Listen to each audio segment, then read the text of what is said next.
प्राचीन समय में एक महान ऋषि हुए शिलाद।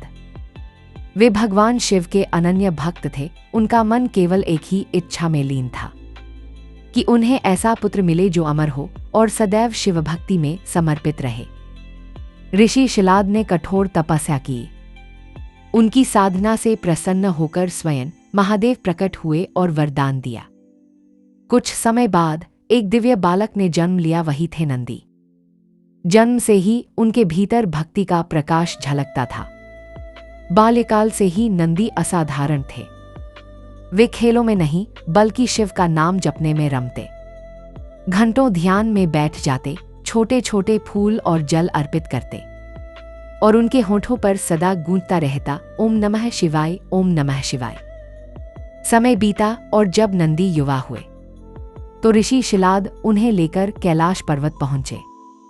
वहां उनकी तपस्वी भक्ति से प्रसन्न होकर स्वयं महादेव प्रकट हुए। गगन में डमरू बज उठा, आकाश शिवमय हो गया। शिव ने नंदी को गले लगाया और कहा, वत्स, तुम्हारी भक्ति अद्वितीय है। आज से तुम मेरे केवल भक्त ही नहीं बल्कि मेरे वाहन, मेरे गणों के अधिपति और कैलाश के रक्षक हो। यही क्षण था जब नंदी ने दिव्य वृषभ बैल का रूप धारण किया।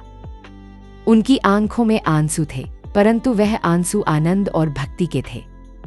तभी से नंदी भगवान शिव के समक्ष बैठकर सच्चे भक्त का प्रतीक बन गए, मौन, अडिग और सदा अपने इष्ट की ओर निहारते हुए।